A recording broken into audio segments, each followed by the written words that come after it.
دوسری چیز جو آئی تھی ہمارے سامنے کہ تعظیم میں جیسے بعض لوگ جیسے ہی کوئی امام یا کوئی عالم آتا ہے تو اس حد تک تعظیم میں چلے جاتے ہیں کہ اٹھ کے کھڑے ہو جاتے ہیں ہاتھ چومنے کے لیے، یا کہ ان کے سامنے جھک جاتے ہیں، ان کے لیے اپنے ہر چیز کو نچھاور کرنا چاہتے ہیں.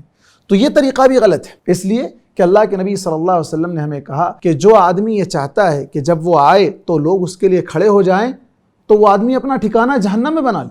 نعوذ باللہ، کیا کوئی عالم اپنے آپ کو جہنم کے لیے تیار کر رہا ہے کہ جب وہ آئے تو لوگ اس کے لیے کھڑے ہو جائیں؟ تو تعظیم کا یہ معنی بھی غلط ہے. اور تیسری چیز جیسے کہ مولانا نے بتائی تھی اطاعت کی بات ہے، تو اطاعت بھی ان کاموں میں ہے جس میں اللہ اور اس کے رسول کی بات ہو. جب تک وہ اللہ اور اس کے رسول کی اطاعت میں ہمیں حکم دیتے ہیں تو ہم ان کی بات کو ضرور لیں گے.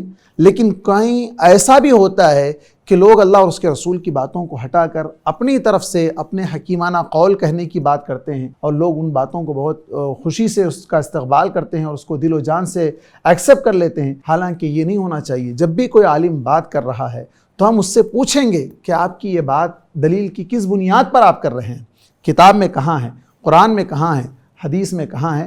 جب تک ہم قرآن اور حدیث کے مطابق بات آئے گی تب ہم لیں گے.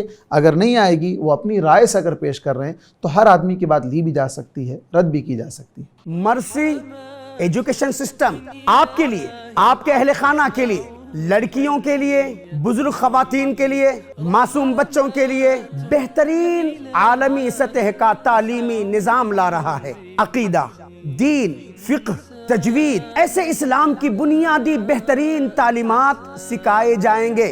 لہٰذا آپ اپنے بچوں کو، گھر کی خواتین کو ضرور اس پروگرام میں شریک کروائیں.